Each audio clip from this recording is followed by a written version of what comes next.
Hello, my name is Dr. Ruthie, Dr. Ruth Newstifter if you want to be formal. I'm a professional sexuality educator and a blog over at exploringintimacy.com. I'm also the author of The Nice Girl's Guide to Talking Dirty, but today I'm here thanks to the great folks at funwares.com answering Mother's Day questions on sex and relationships. All of the questions in this series for this month are going to be all from moms that I've collected from mothers or mothers-to-be, and talking about all kinds of questions that matter to moms. Some will, be specifically about mothering, and others will not. But yeah, this is my thanks to all the wonderful moms out there. So we love you, moms.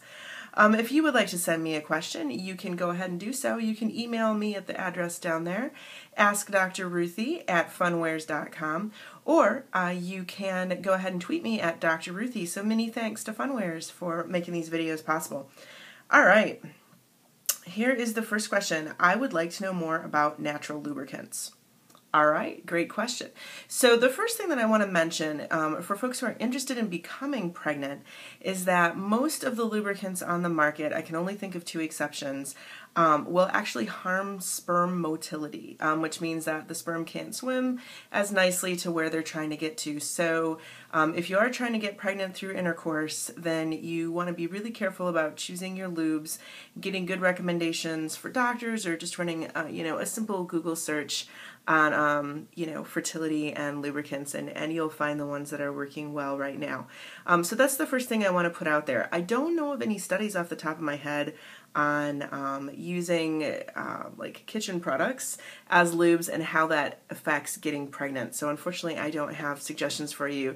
My assumption would be that it may reduce the likelihood of pregnancy, but not good enough to be a birth control. But folks who are struggling to get pregnant may want to go ahead and purchase a product made specifically to work well. But let's talk about natural.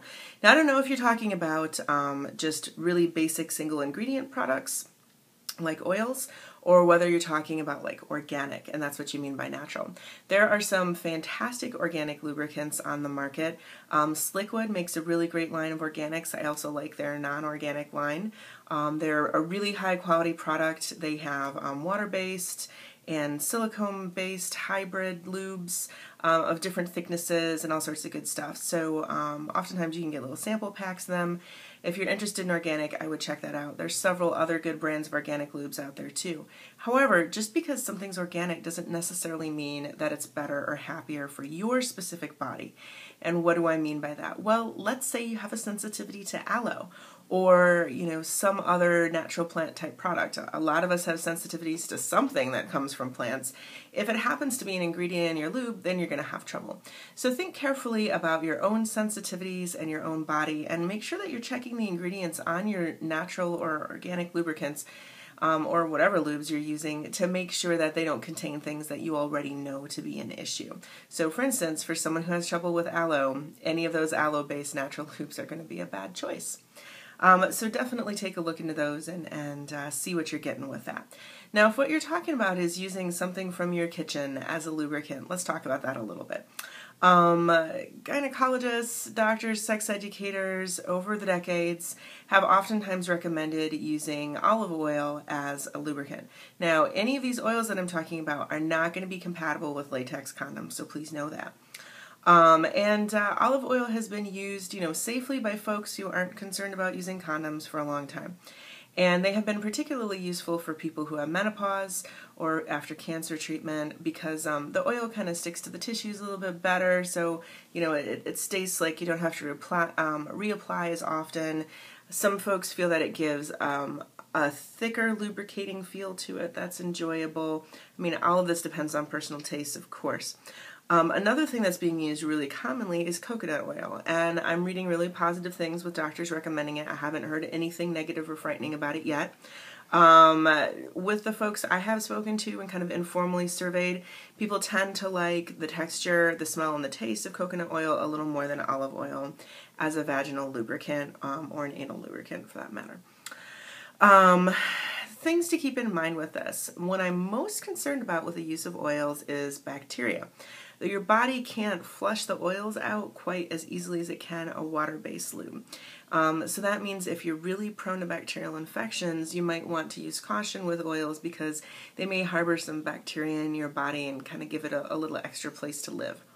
So that's just going to have to be a trial and error for you.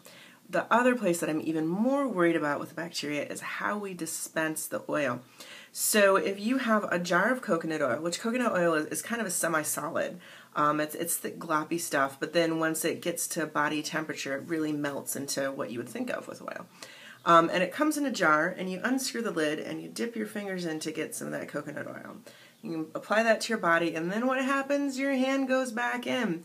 And so whatever naturally occurring bacteria are on your body, on your vulva, on your anus, that are okay to live there, but that we don't want to give a place to grow out of control and then reintroduce to our body, those have just gone right back into the jar now. So I worry that people contaminate their oil lubricant jars and bottles when they're using them because their hands aren't fresh and clean the second time they dip in there.